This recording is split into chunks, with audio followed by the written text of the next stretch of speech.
Welcome back to the channel. We're doing some mods back on the 06 again. We already did mirrors. We did a third anti-hop bracket in the back, which is the upper control arm, if you will. And now we're on to fuel pump. So this thing is a Walbro 450. They make a drop-in replacement for this tank, but it wasn't enough fuel for what I wanted, and the one that was enough fuel was astronomically priced. So these Walbro 450s you can get pretty cheap. So I bought that and the install, which gives you the little pigtail. So we're going to have to wire this one into the factory harness, which I've never done before, but I'm sure we can figure it out. So to get started on this, you need to pull the back seat bottom out, and you can go right through the floor right here, right behind the driver's seat, and that's how you get to the fuel pump assembly, the whole, fuel level, fuel sender and everything that tells you your fuel gauge. So you can twist that right off. It comes up through the floor in the back seat of the car, and you can take it out. We'll rewire it all out here and then drop it back in the car, and we should be running our 450, which should be plenty enough fuel for us to make our 500 to 525-ish to the tire. Anyways, enough talking. Let's get at it and yeah, go drive this stupid thing.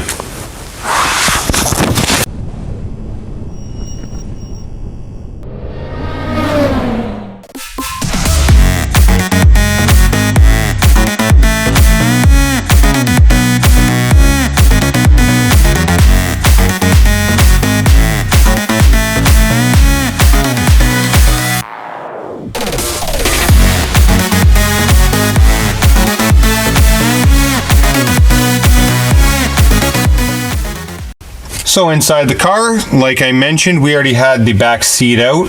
So we're gonna pull off this cover right here, and the fuel pump is supposed to be right underneath this. So I've never done this before in one of these cars, so we're all gonna learn together.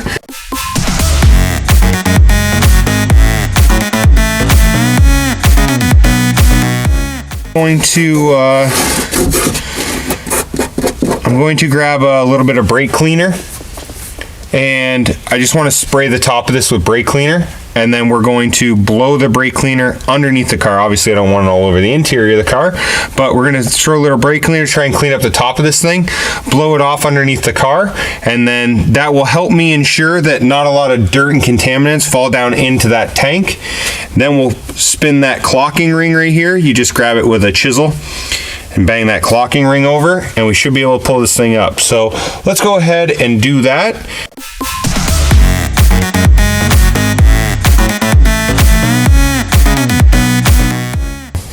Okay, so we're just going to take this. There's one clip on the fuel line there, so we're just going to push it in with the our little Christmas tree tool here, and that'll help pull that line up and off. There you go. It's out of the way.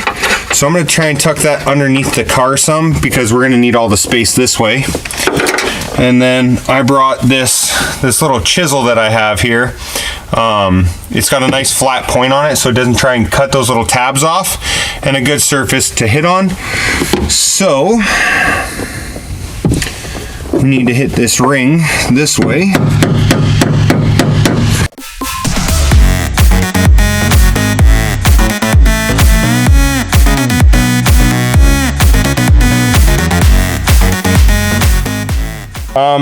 This vehicle has this pipe right here, or this fitting, whatever you want to call it. This thing has a tank on both sides of the drive shaft. So what happens in this car is it has one fuel pump that pumps from the passenger side up and over into the driver's side. That's that line that was kind of giving me a hard time there. It pumps into here, which I guess pumps down through this little valve and out, and then it pumps sideways here to a T, and the T is going to come from our new pump, which comes down and then out to the vehicle. So the new pump flows a lot more. So what would happen is it's going to come in, it's going to have way more pressure on this side, so it's just going to push out the fuel from the passenger side into the bottom here, and our new pump will come up through the T and then out to the vehicle. So supposedly, you can put a Walbro 450 in there. I would like to say by looking at it, it does not appear that that is going to work. But hopefully I'm wrong. So let's continue here. Also the sock, this is your in-tank filter right here. It's not horrible, but I mean it is dirty. So yeah, good thing we're doing this now. And we're gonna put a new one on, obviously. So let's, I don't think there's any fuel in there.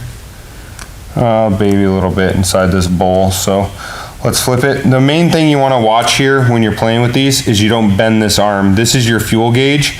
When it's all the way down, it's empty, and this float kind of sits with the fuel and rises all the way up, and it's full all the way up here. So you just want to make sure you don't bend that thing too much.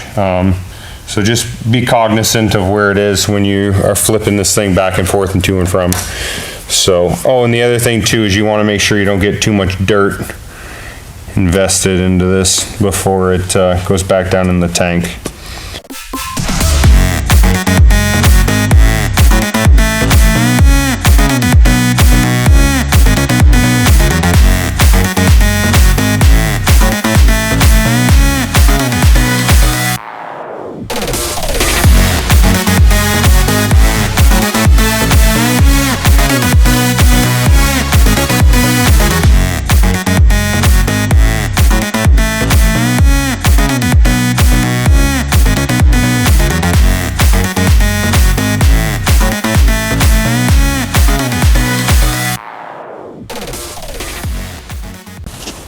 All right, so in case anybody's trying to do this like I am kind of cheaply, so this is a 07 to 09 GT500 pump.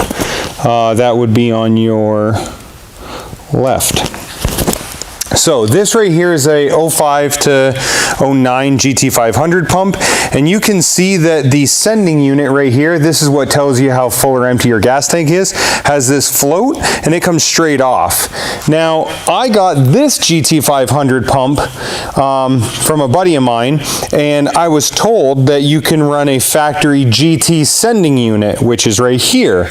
Now the factory GT sending unit that I have on here, if you look, has a metal backer right there, and I had to bend that. I just put it in the vise and I put this little kink in it right here to bend it as it hits this pipe. So I bent it around, but as you can see, now the float is on the side instead of in the front like this one. So when I was trying to kind of wiggle this thing down into place, with the float being in the wrong spot, it was rubbing on this little hose from here to here, which on this one is right here to right here.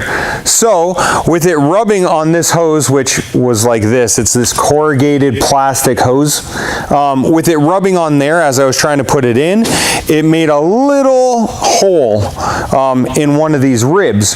Now with a little hole there, it's never going to make pressure to send out to the car out the top here, because it's just going to kind of pee it back into the tank. So if you're trying to do this, one, don't, because you can't. This sending unit is completely different than this one. Not only is the bracket here different, but also the arm shape and everything else. It's never going to work to try and use a GT sending unit on a GT500 pump. So I guess what I'm trying to say is learn from me, and yeah, it sucks, but just bite the bullet and get a GT500 pump set up. So anyways, what we're gonna do now is I got a new clocking ring. This is a Ford piece.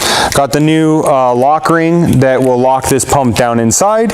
And when I bought this pump, I got the new O-ring. So we're gonna take the O-ring from this one, put it on this one, put the new locking ring on top, and drop this thing down in place. Now, just a quick reminder that there's this little nipple right here, and that's where your passenger side pump pumps into. So when you drop it down in the tank, you're gonna have to make this connection. Make sure you don't forget that, or yeah, you're gonna start peeing fluid out this way and you're not gonna get any pressure.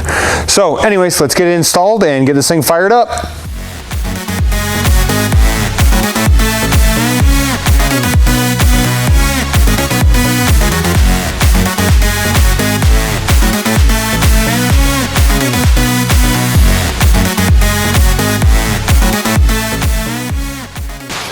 All right, so we're up here at the front of the car and we're trying to get the fuel pump GT500 upgrade wired. So what we did was we made all the connections that we need to in the trunk.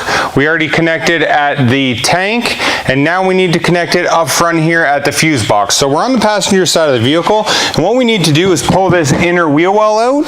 So there's a couple push pins, one bolt here, a couple push pins up top, and then the same thing in the front. We're gonna pull out both halves. And what we do is we pass the wire for this fuel pump through the firewall right about here. It's going to follow this wiring harness right on the inside of the wheel well up in here, and then right here it's going to go up into the engine bay. So we're going to go ahead and pull these things out so we can get that wiring in and finally get this thing fired up.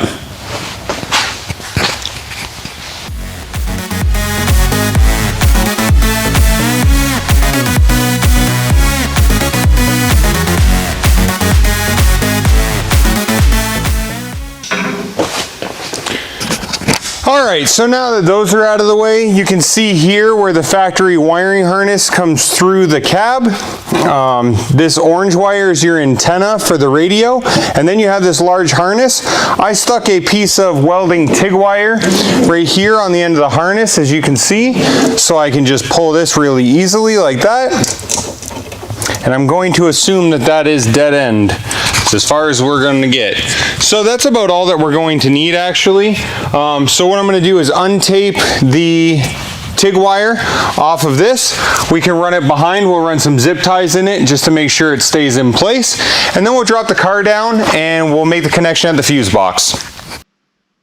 All right, so car's back on the ground now, wheels back on. And what we need to do is to connect the wiring that we just ran from the trunk all the way up here to the fuse box. So let's bring you down here a little bit. And what you can see is this is the fuse box of the car. There's a positive post right here. And I just put the fuse zip tied to the intercooler pump fuse right here. And that's it. So now when you go key on, it's gonna have that power wire take the power back to the fuel pump drivers. That's gonna go through to the dual pumps in the tank, and everything's gonna be, you know, just like it would be factory. So that was pretty easy. It wasn't that big of a deal. As soon as we were able to get the correct fuel pump and the correct sending unit. So don't try and be a cheapskate like I am, and think that you can either do it with a Walbro 450 or a GT500 pump with this sending unit. Just buy the whole entire thing, and yeah, it only takes an hour or so to get it done once you have the correct parts. So that being said, that's the end of this video. I really appreciate you guys watching and getting to this point. Make sure you stay tuned as we have a ton more content coming. Anyways, take it easy guys. We'll see you on the next one.